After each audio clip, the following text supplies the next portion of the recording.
Video வந்து எதுக்கான வீடியோன்னு உங்களுக்கு தெரியும். இருந்தாலும் இந்த வீடியோ நான் சொல்லியே ஆகணும். என்னென்ன நான் வந்து ஹெல்ப்பு கேட்டேன் கண்டிப்பாக. கேட்டதுக்கப்புறம் என்னென்ன நடந்துச்சுன்றது வந்து நான் இன்ஃபார்ம் பண்ணல. நான் வந்து இந்த வீடியோ வந்து உதயா கூட போடணுன்றது தான் என்னோட தாட்டாக வச்சுருந்தேன். கடைசியில் இந்த சூழ்நிலையில் வந்து நான் உதயா இல்லாமல் நான் போடுவேன்னு சொல்லி நான் நினைக்கல. என்ன நடந்துச்சுன்னு சொல்லி நிறையா பேர் வந்து தெரியாமல் என்னென்னமோ சொல்கிறீங்க. அதெல்லாம் ரொம்ப கஷ்டமாக இருக்குது. தயவுசெய்து அப்படி சொல்லாதீங்க. என்ன நடந்துச்சுன்னா, உதயா வந்து ஃபஸ்ட்டு எடுத்தோடனேவும் ஆக்சிடெண்ட்லேருந்தே நான் சொல்கிறேன். உதயாவோட ஃப்ரெண்டும் திண்டுக்கல்லுக்கு ஒரு வேலையாக போயிருந்தாங்க. அப்போல்லாம் திரும்ப வரப்போ வந்து ஃப்ரெண்டுக்கு வந்து எந்த அடியுமே இல்லை. அதனால தான் நான் ஃப்ரெண்டை எதுவுமே யூஸ் பண்ணல. ஃப்ரெண்டுக்கு வந்து கையில் மட்டும் உரசி இருந்துச்சு, மற்றபடி அடியே இல்லை.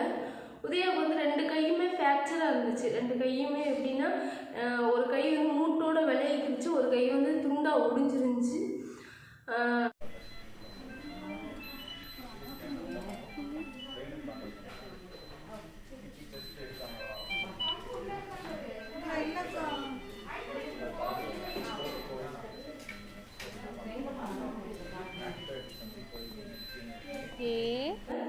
நான் பெரிய ஆஸ்பத்திரிக்கு போய் எங்கள் அண்ணன் மூலியமாக ஆம்புலன்ஸ் ரெடி பண்ணி நான் வந்து கொண்டு வர வச்சோம். அது 4 மணி நேரம் கழித்து வந்துச்சு.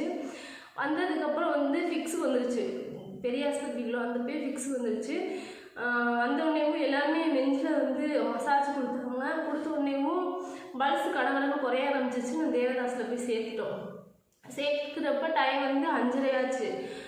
அப்படி சேர்த்து நான் வந்து காப்பாற்றிடுவோன்னு சொல்லிட்டு அந்த 2 நாள் வந்து எனக்கு நம்பிக்கை இருந்துச்சு. சரி உதயா வந்துடும் அப்பயும் கிரிட்டிக்கலாக தான் இருந்தாங்க. உதயா வந்துடும் டாக்டர்ஸ் ஃபுல்லாமே எனக்கு நெகட்டிவாக தான் பேசினாங்க. ஆனால் நான் பாசிட்டிவாக தான் நினச்சேன். வந்துடும் நம்ம உதயா, நம்மளை விட்டு எங்கேயும் போக மாட்டேன் அப்படின்னு நினச்சேன். கடைசியில் அந்த 1.5 மாதமாக இருக்கிறப்ப வேதனை மேலே வேதனை வந்து பிளட் சோர் விழுக வச்சுட்டாங்க. அதுதான் இதோட மெயின் காரணமே. அதுதான் ஹாஸ்பிட்டலில் வந்து தேவதாஸில் வந்து பிளட் சோர் விழுந்துருச்சு பெரட்டி போடாததுனால. எனக்கு வந்து மெடிக்கல் டிபார்ட்மெண்ட் எதுவுமே தெரியாது. நான் வந்து பிகாம் தான் படிச்சிருக்கேன், பிகாம் சிஏ படிச்சிருக்கேன். ஆனால் எனக்கு வந்து மெடிக்கல் டிபார்ட்மெண்ட்டே தெரியாது. அப்படி இருக்கிறப்ப வந்து பிளட் சோர் விழுக வைக்கிறது இது எதுவுமே எனக்கு தெரியாது.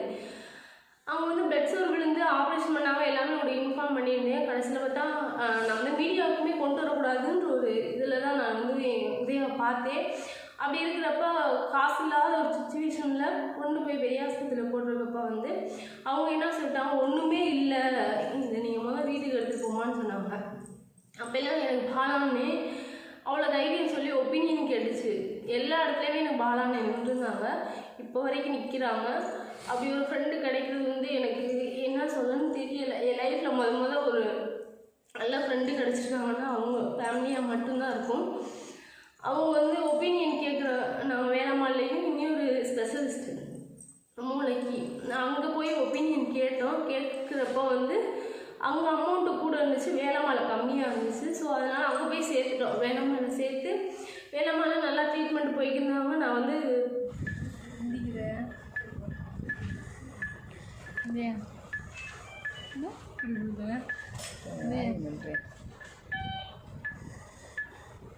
நீ எப்போ கொடுக்குறியோ அப்போ வரைக்கும் நான் போக மாட்டேன்னா சவுண்ட். ஆக்சிடெண்ட்டுக்கு முதல் நாள் வந்து நான் வீடை காலி பண்ணோம். காலி பண்ணுறதுக்காக அமௌண்ட் வாங்கியிருக்கோம். மறுநாள் ஆக்சிடெண்ட் ஆகுது. ஆக்சிடெண்ட் ஆகி 10 நாளில் அந்த வீட்டிலேருந்து நீ எப்போ காலி பண்ணுறேன்னு சொல்லி எனக்கு ஃபோன் பண்ணி கேட்டாங்க. உதயாவை நாங்கள் ஹாஸ்பிட்டலே கிரிட்டிக்கலாக வச்சுக்கிட்டே நான் போய் அந்த வீடை காலி பண்ணணும். காலி பண்ணிட்டு இன்னொரு வீட்டுக்கு போனோம். அந்த வீட்டில் தான் உதயா வச்சுருந்து பார்க்குறப்ப அந்த வீடு வந்து சுற்றி மஞ்சள் கலர் பெயிண்ட் அடிச்சிருக்கும். கொஞ்சம் இரிட்டேட்டிங்காக இருக்கும் அந்த வீடு. உதயாவுக்கு வந்து நல்லா பளிச்சுன்னு வெளிச்சமாக இருக்கணும்னு சொன்னாங்க. அதுக்கடுத்து வந்து நாங்கள் வாடகை வீட்டில் இருந்தப்போ வந்து நான் அந்த வீடியோஸ் அப்லோட் பண்ணுறேன் எப்படி வச்சுருந்தேன்னு சொல்லிட்டு. லைட்டு வந்து ஒவ்வொரு லைட்டாகவும் மோஜாப்லேருந்து எனக்கு லைட்டு கொடுத்தாங்க. அந்த லைட்டை கூட நான் சுற்றி போட்டுவிட்டேன். ஏன்னா அந்த லைட்டு அமர்ந்து எரிஞ்சால் பார்க்கணுன்னு சொல்லிட்டு அந்த லைட்டை அப்லோட் பண்ணியிருந்தேன். அப்போல்லாம் வந்து லைட்டெல்லாம் நல்லா அப்படி பார்ப்பாங்க, என் ஃபோட்டோஸ் பார்ப்பாங்க, நான் போய் நின்றா பார்ப்பாங்க, என் தம்பி போய் நின்றா பார்ப்பாங்க, அத்தை போய் நின்றா பார்ப்பாங்க. அப்படியெல்லாம் பார்க்குறப்ப எனக்கு நல்ல இம்ப்ரூவ்மெண்ட் இருந்துச்சு. திடீர்னு இந்த ஒரு நியூஸ் வரும்னு சொல்லி தெரியல. முதல் நாள் வந்து என்ன பண்ணிட்டாங்க, நாளைக்கு செக்கப் போகணுன்னா இன்றைக்கி வந்து ஒரு மாதிரி இப்படி திருப்பினா கண்ணு மேலே போகிறது, இப்படி திருப்பினா கண்ணு மேலே போகிறது, ஒரு மாதிரி ஐபால் ரொட்டேட் ஆகிட்டே இருந்துச்சு. பக்கத்தில் வந்து ஐ டாக்டர் எங்கள் ஏரியாவில் இருந்தாங்க. அவங்கள கூட்டிகிட்டு வந்து நான் காமிச்சோம். ஏன் அப்படி ஆகுதுன்னு, ஒரு வேளை வந்து ஆக்சிஜன் கம்மியாக இருக்கிறதுனால அப்படி இருக்கும், பக்கத்தில் ஏதாவது ஹாஸ்பிட்டலுக்கு கூப்பிட்டு போய் ஓட்டு வந்து சப்போர்ட்டு கொடுங்கன்னு சொன்னாங்க. சரின்னு சொல்லிட்டு நாங்கள் பக்கத்துக்கு ஹாஸ்பிட்டலுக்கு போகிறப்ப அவங்க வந்து இல்லைப்பா நீங்கள் வேணமாலை பார்த்துட்டு நீங்கள் வந்து இங்கே வந்து ப்ரிகாஷனரி பண்ணியிருக்காங்க, நீங்கள் ட்ரீட்மெண்ட் ஃபுல்லாக அங்கே பண்ணிவிட்டு இன்னும் கான்சியஸ் இல்லை, நாங்கள் பார்க்க முடியாதுன்னு சொல்லிட்டாங்க. அப்படி சொல்லியிருக்கப்ப தம்பியை கையில் வச்சுருந்தேன். தம்பியை பக்கத்து வீட்டில் கொடுத்துட்டு உதயா தூக்கி நாங்கள் மடியில் வச்சுருந்தேன். அத்தை வந்து காலமும் இடுப்பும் அவங்க மடியில் வச்சுருந்தாங்க. அப்படி வச்சு அந்த பையனை கொண்டு போய் சேர்த்தோம் ஹாஸ்பிட்டலில். அப்படி அன்னைக்கு தான் போய் சேர்க்குறோம். அன்னைக்கு வந்து என்னென்னா யூரின் இன்ஃபெக்ஷன் ஆகிடுச்சு. ரொம்ப நாள் கத்திட்டு போட்டிருந்தாங்கல்ல, அதனால் வந்து பட்ஸ் அதிகமாக இருந்துச்சு. அப்போ பட்ஸ் அதிகமாக இருந்துச்சு.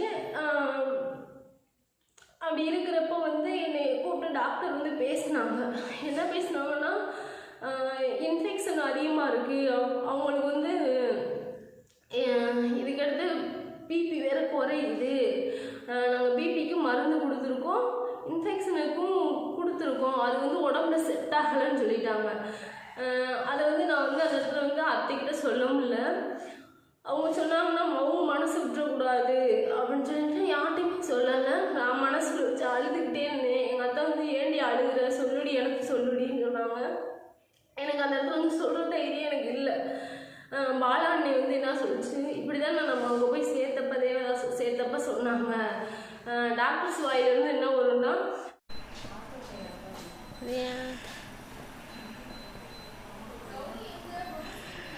இங்கே பாருங்க,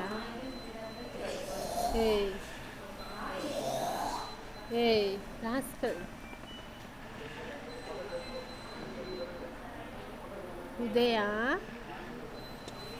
உதயம்மா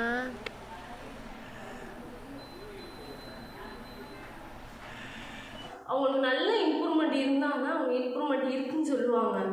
இப்போ வந்து அவங்களுக்கு இருக்கும், ஆனால் உதய திரும்ப வந்துடுவார், அதை மட்டும் நீ நாங்களாம் இருக்கோம்ல அப்படின்னு சொல்லி அந்த இடத்துல தட்டி கொடுத்துச்சு. சரின்னுட்டு அந்த நம்பிக்கையில் தான் நான் இருந்தேன். ஐசியூக்கு ஷிஃப்ட் பண்ணாங்க. ஷிஃப்ட் பண்ணி நைட்டு ஒரு 8 மணி இருக்கும். ஹார்ட் பீட் 20 நிமிஷம் நின்றுச்சு. என்னைய கூப்பிட்டாங்க. போய் பார்த்தா நான் ட்ரெஸ்ஸிங் பண்ணுறப்ப இருக்க ஸ்கின்னுக்கும் அவங்க ஹார்ட் பீட் நின்றதுக்கப்புறம் இருக்க ஸ்கின்னுக்கும் நிறைய டிஃப்ரென்ஸ் தெரிஞ்சிச்சு.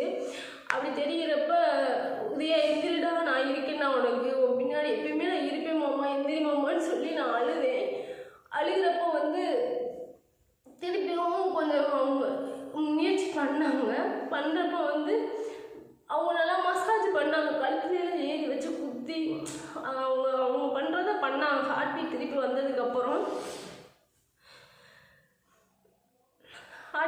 வந்ததுக்கப்புறம் அவங்க பண்ணதை பண்ணாங்க. நான் வெளியில் வந்து அழுதையும் மத்தைக்கிட்ட சொல்லி அவங்க அந்த கடவுளை விசுவாசிப்போண்டின்னு சொல்லிட்டு, நான் கிறிஸ்டின் தான், அந்த கடவுளை விசுவாசித்தோம். என் உதயாவை எனக்கு திரும்ப கொடுன்னு சொல்லி நாங்கள் விசுவாசித்தோம். ஆனால் அந்த கடவுள் கைவிட்டுட்டாருன்னு ஒரு கோபம் இருக்குது. நான் திருப்பி நாங்கள் போய் அந்த கடவுள் மூலியமா உதயாவை பார்க்கணுன்ற ஒரு வைராக்கியமே எங்களுக்கு இருக்குது. கண்டிப்பாக பார்ப்போம். இதுதான் என்னோடய லைஃப்பில் நடந்தது. இதுக்கு மேலே வந்து எதுவும் வந்து நடக்கலை. எனக்கு உதயா வேணுன்ற ஒரு எண்ணத்தில் இருந்தேன். ஆனால் நிறைய பேர் வந்து மீடியாவில் வேறு மாதிரி பேசியிருந்தீங்க. இப்போ என்னால் வந்து பேச முடியலை. மீடியா மூலியமாக நான் வரணுன்றது வந்து என்னோடய ஆசை கிடையாது. எல்லாருக்கும் பதில் கொடுக்கணுன்றதுக்காக நான் வரல. உங்கள் மூலியமாக எனக்கு நிறைய உதவிகள் வந்துச்சு, நிறையா ப்ரேயர் நடந்துச்சு. உதயாவை நல்லா எல்லார் பேர்னாலையும் காப்பாற்றி முடியணும்னு ஒரு நம்பிக்கை இருந்தது. நான் உங்களோட தைரியத்தில் தான் இருந்தேன். ஆனால் அந்த தைரியத்தை இப்போ இழந்துட்டு உட்காந்துருக்கேன். என் பிள்ளையை பார்க்கணுன்ற ஒரு காரணத்துக்காக நான் இப்போ வரைக்கும் நான் இருக்கேன். நானும் தப்பான முடிவுகள்லாம் எடுக்க போனேன். நம்ம இல்லாட்டினா நம்ம பிள்ளை வந்து வேறு மாதிரி வளர்ந்துருயானே, அனாதையானேன்னு சொல்லிட்டு இப்போயும் நான் என் உடம்பை பார்க்கணும் அந்த ஒரு வைராக்கியத்தில் உட்காந்துருக்கேன். இதுக்கடுத்து நான் யாருக்கு இன்டர்வியூ கொடுக்க சூழ்நிலையில் நான் இல்லை.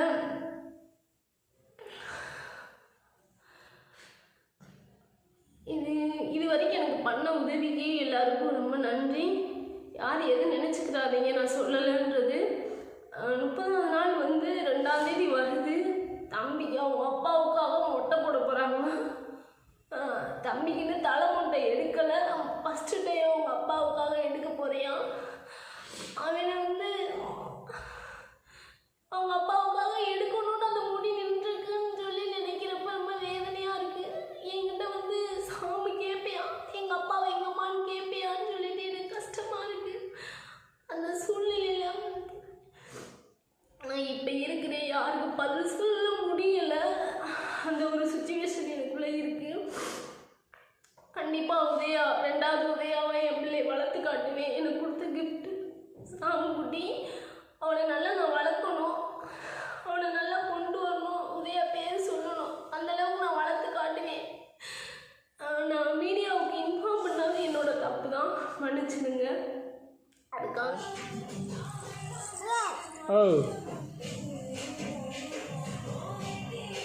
அப்படியே வருகிறேன்.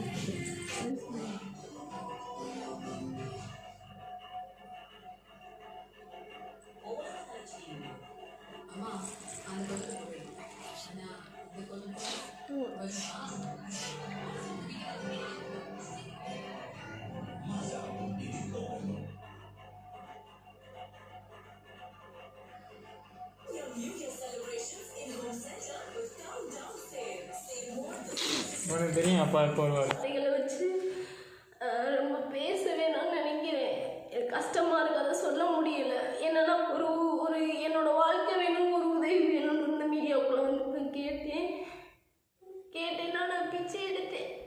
என் புருஷனுக்காக நான் பிச்சை எடுத்தேன். இன்னைக்கு நான் எல்லாத்தையும் இழந்துட்டேன்.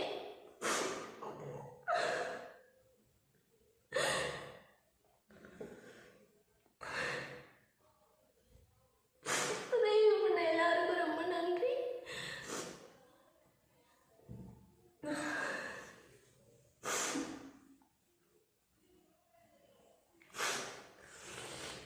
இப்பயுமே இந்த வீடியோ போடக்கூடாதுன்னு நினச்சா, ஆனால் வந்து என் பிள்ளைக்கு வந்து மில்லியன் கணக்கில் வந்து நல்ல இருதயம் உள்ள மக்கள் வந்து நிறைய பேர் சொன்னீங்க. சில இருதயமே இல்லாதவங்க வேணா தப்பாக பேசலாம். அது கடவுளை பார்த்துட்டு வந்தவங்க பேசுகிறவங்கள யாருன்றது உங்களுக்கு தெரியும், நல்லா பேசுனது யாருன்றது தெரியும். கடவுள் பார்த்துக்குவார். அதனால வந்து நிறைய என் பிள்ளைக்காக நீங்கள் என் மருமகள் ஒரு வீடியோ போட்ட உடனே நீங்கள் முகமே தெரியாத ஜனங்கள், எத்தனையோ கஷ்டத்தில் இருக்கிற ஜனங்கள் கூட என் பிள்ளைக்காக உதவி பண்ணினீங்க. நீங்களே சொல்லலை. ஆனால் பணத்தை கொட்டி என் பிள்ளை என் கைக்கு வரல. யாருக்குமே ஈடு கட்ட முடியாத ஒரு இழப்பு எங்கள் 2 பேத்துக்குமே. அவளுக்கு நான் ஆறுதல் சொல்ல முடியல, அவன் எனக்கு ஆறுதல் சொல்ல முடியல.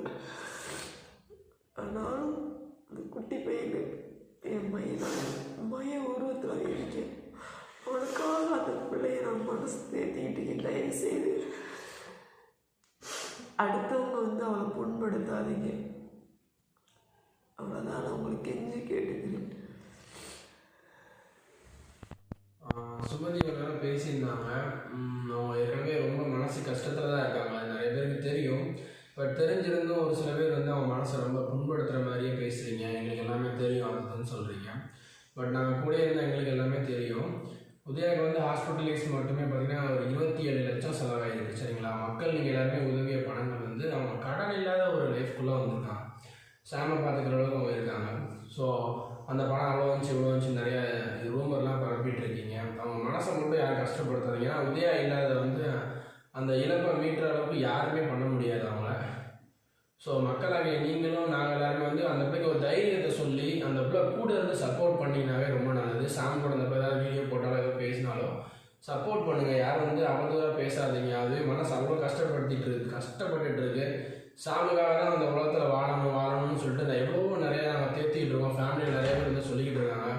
ஸோ எல்லாருமே வந்து அந்த ஒரு வார்த்தையை மட்டும் நீங்கள் சொல்லி சுமதியை வந்து கொஞ்சம் மனசு ஆறுதலாக பேசுங்க. இதை மட்டும் நான் வேண்டி விரும்பி கேட்டுக்கிறேன். ஏன்னா வந்து யாரும் தவறான வார்த்தைகளை சொல்கிறதா அந்த பிள்ளை வந்து ஒவ்வொரு வீடியோவும் பார்க்கும்போது மனசு கஷ்டப்பட்டு அழுதுட்டு ஃபோன் பண்ணுது, இந்த மாதிரிலாம் பேசுகிறாங்க, இந்த மாதிரிலாம் பேசுகிறாங்க, ரொம்ப மனசு கஷ்டப்படுது.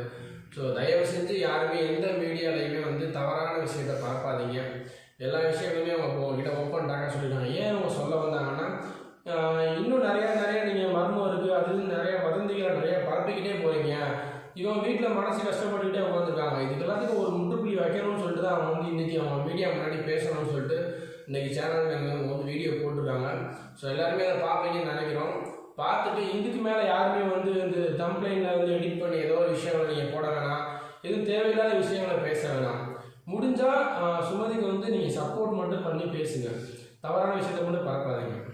நீங்கள் எல்லாருமே ரொம்ப உதவி பண்ணியிருக்கீங்க, அதுக்கு எல்லாமே நாங்கள் எல்லோரும் நன்றி கடன் பட்டிருக்கோம். ஸோ எல்லாருமே ஒரு ப்ரே பண்ணிக்கிறதுக்கு ரொம்ப தேங்க்ஸ் இது வரைக்கும் நீங்கள் பண்ணதுக்கு. நிறையா பேர் வந்து அதுக்கடுத்து கேட்டிருந்தீங்க, ஏன் வந்து உதயா ப்ரோ காட்டலன்னு சொல்லி கேட்டிருந்தீங்க. நாங்கள் காட்டுறதுக்கான சுச்சுவேஷனாக நாங்கள் இல்லை, அதுதான் உண்மை. நாங்கள் வந்து ஒரு எதிர்பார்க்காத ஒரு இழப்பு இது எங்களுக்கும் சரி எங்கள் ஃபேமிலிக்கும் சரி இது வந்து ஒரு எதிர்பார்க்காத இழப்பு. நாங்கள் மேரேஜ் பண்ணி 3 years தான் ஆகுது. அப்படி இருக்கிறப்ப டக்குன்னு இப்படி ஒரு இழப்பு வந்து எங்களால் தாங்கிக்கொள்ள முடியல. அதனால தான் உங்களுக்கு வந்து நான் மீடியாவில் வந்து லைவ் போட்டு காட்டாது வந்து என்னோடய குறைன்ற மாதிரி நீங்கள் சொன்னாலும் அது வந்து என்னோடய சுச்சுவேஷன் அந்த மாதிரி இருந்துச்சு. நான் வந்து எதிர்பார்க்கல உதயா டெத் ஆகுன்றதை வந்து நான் எதிர்பார்க்கல. உதயா எனக்கு கிடைச்சிருன்ற ஒரு நம்பிக்கையில் அந்த ஒரு 5 நிமிஷம் வரைக்கும் நான் அப்படி தான் நினச்சேன். அவங்க கூப்பிட்டு ஹார்ட் பீட் நின்றுச்சுன்னு சொன்னதுக்கு என்னோடய மனநிலை எப்படி இருந்துச்சுன்னு எங்களுக்கு தான் தெரியும். நம்ம ஒரு உசுரை விட்டு கொடுத்துட்டோமே 4 மாதமாக போராடின்ற ஒரு சுச்சுவேஷனில் நான் இருந்தேன். அதனால தான் வந்து நான் வந்து லைவோ அதை உதயாவை அப்படி தூக்கணும் இப்படி தூக்கணும் ஆடம்பரமாக தூக்கி இருந்திருக்கலாம் அப்படின்லாம் நான் வந்து அந்த இடத்துல யோசிக்கிற ஒரு தன்மையில் நான் இல்லை. அதனால தான் என்னால் வந்து உதயாவை காட்ட முடியல. பின்ன அதுக்கடுத்து வந்து ஒரு ஃபோட்டோ நாங்கள் வெளியிட்டிருந்தோம், உதயாவோட ஃபோட்டோ வெளியிட்டிருந்தோம். அந்த ஃபோட்டோ கூட வந்து மீடியாவிலேருந்து இவ்வளோ கொஸ்டின்ஸ் வந்ததுனால ஒரே ஒரு ஃப்ரெண்டு வந்து ஒரே ஒரு ஃபோட்டோ தான் இருந்தது, அந்த ஒரு ஃபோட்டோ தான் இருந்துச்சு. அதனால் வந்து அந்த ஃபோட்டோவை வந்து நான் வாங்கி அவங்க பாலான்னு இதில் அப்லோட் பண்ண சொன்னேன். பாலா கிட்டின்ற ஐடியில் வந்து நீங்கள் அப்லோட் பண்ணுனே என்னால் முடியலனே அப்படின்னு சொல்லி அந்த நேரத்தில் நான் அழுதுனால அந்த நேரத்து உங்களுக்கு விளக்கமாக வீடியோ போட்டிருப்பாங்க. அது வந்து எங்களோட ஃபோட்டோஸ் உதயாவோட ஃபோட்டோ வந்து அப்லோட் பண்ணியிருந்தாங்க. அதுக்கடுத்து வந்து உதயா நான் எப்படி பார்த்துக்கிட்டோன்றது வந்து சின்ன சின்ன வீடியோஸ் நான் எடுத்தேன். தம்பி வந்து ஏங்கிடக்கூடாது, உதயா வந்து நம்ம தூக்கலையே வைக்கலைன்னு சொல்லி ஏங்கிடக்கூடாதுன்னு சொல்லிட்டு தம்பி கூட உதயா விளாட்ற மாதிரி செய்கிற மாதிரி நான் வீடியோஸ்லாம் எடுத்து வச்சுருந்தேன். என்ன இம்ப்ரூவ்மெண்ட் இருந்துச்சுன்றத வீடியோவும் இதில் நான் அப்லோட் பண்ணுறேன். தேவையில்லாத வகந்தின்றீங்க மர்மம் அப்படிலாம் எதுவுமே இல்லை. நாங்களே எதிர்பார்க்காத ஒரு சூழ்நிலை எங்களுக்கு அமைஞ்சிருச்சு. அதனால் வந்து அந்த இடத்துல வந்து எனக்கு லைவ் போட்டு காட்டுற அளவுக்கு எனக்கு தைரியம் இல்லை, அதுதான் உண்மை. நான் போடக்கூடாதுன்னு இல்லை, நான் அப்படி அந்த நேரத்தில் வந்து யாருக்குமே வந்து தோணாதுங்க. அவங்களுக்கு எனக்கே வந்து தோணலை. அந்த டே வந்து அவர் இந்த மாதிரி ஆகிட்டாருன்னு சொல்லிட்டு அவ்வளோ மனசு கஷ்டப்பட்டு என்ன பண்ணுறதுனே தெரியல. அந்த நாள் ஃபுல்லாக எப்படின்னே தெரில, எங்கே இருக்கோம் என்ன பண்ணுறதுன்னு தெரியல. அவ்வளோ சுமதி காலையிலேருந்து ஒரு தண்ணி கூட குடிக்க மாட்டேன்னு சொல்லி அவ்வளோ அழுது கஷ்டப்பட்டு இருக்கும்போது உங்களுக்கு வீடியோ லைவ் போட்டு எப்படி காட்டுவோம் யோசிங்க. இன்றைக்குமே அவங்க வீடியோ போடுறதுக்காகவே நிறைய பேரோட திரும்ப ஏதோ பேசிக்கிட்டே இருக்கீங்க, அது ஒரு இது ஸ்டாப் பண்ணுன்றதால இன்றைக்கி அவங்க வீடியோ போட்டிருக்காங்க. ஸோ அவங்க சுச்சுவேஷனில் இருந்து பார்த்தீங்கன்னா மட்டும்தான் அது உங்களுக்கு என்னன்றது தெரியும். அவங்க அவ்வளோ உயிராக லவ் பண்ணி ஒரு 3 வருஷத்துக்குள்ளேயே வந்து இவ்வளோ பெரிய இது வந்துட்டுன்னு அவங்க மனசை அவங்க தாங்கிக்க முடியாத அளவுக்கு அவங்க அந்த வலியை வந்து நம்ம சரிப்படுத்தி கொஞ்சம் கொஞ்சமாக தேர்த்தி அந்த பிள்ளையை வந்து வாழ்க்கையில் ஒரு நல்ல ஒரு ஸ்டேஜுக்கு கொண்டு வரணும்னு நினச்சி எல்லாருமே அவங்க சப்போர்ட் மட்டும் பண்ணுங்க தயவு செஞ்சு. யாரும் அந்த பிள்ளையோட மனசை கஷ்டப்படுத்தி இன்னும் கஷ்டப்படுத்தி ஏன்டா இருக்கும் அப்படின்னு தான் ஏற்கனவே இருக்குது. நீங்கள் இன்னும் மேலும் பேசி அந்த பிள்ளையோட மனசை ரொம்ப துன்புறுத்த மட்டும் செய்யாதுங்க தயவு செஞ்சு. எல்லாருமே எங்களுக்கு உதவி பண்ணியிருக்கீங்க, நிறையா பேர் ப்ரேயர் பண்ணியிருக்கீங்க, அதுக்காக ரொம்ப நன்றி. இதுதான் நான் அந்த மீடியாவுக்கு சொல்லணும்னு இருந்தேன். ஆனாலும் இது வந்து நான் 30வது நாள் வந்து 2ஆம் தேதியோட இருக்குது. அன்றைக்கி வந்து தம்பிக்கு மொட்டை போடுவாங்க. அந்த இடத்துல வந்து அன்னைக்கு நான் மீடியாவில் போடலான்றது இருந்தாலும் நிறையா பேர் வந்து கொஸ்டின்ஸ் எல்லாம் வேறு மாதிரி கேட்டுக்கிட்டே இருந்தீங்க. அதனால் வந்து உங்களுக்கு இப்போயே சொல்ல வேண்டிய ஒரு சூழ்நிலை வந்துருச்சு. இதுவுமே என் மனசை நான் தைரியப்படுத்திக்கிட்டு தான் இந்த மீடியாவில் நான் வந்திருக்கேன். என்னோடய லைஃப் இதுதான், இதை யாரும் தப்பாக மிஸ்யூஸ் பண்ணாதீங்க, இதுதான் உண்மை. வேறு எந்த மீடியாவிலையும் வகந்திகள் போட்டுருந்தான் நம்பாதீங்க. இதுதான் என்னோடய ஐடி. உதயா சுமதி சாம்குட்டின்னு சொல்லி இப்போ மாற்றிட்டேன். இந்த ஐடியில் போடுறது மட்டும்தான் உண்மை. இந்த ஐடியில் பாலாகீர்த்தி ஐடியில் போடுறது மட்டும்தான் உண்மை. மற்றபடி யாருமே வதந்திகளை கிளப்புறது யாரையும் நம்பாதீங்க.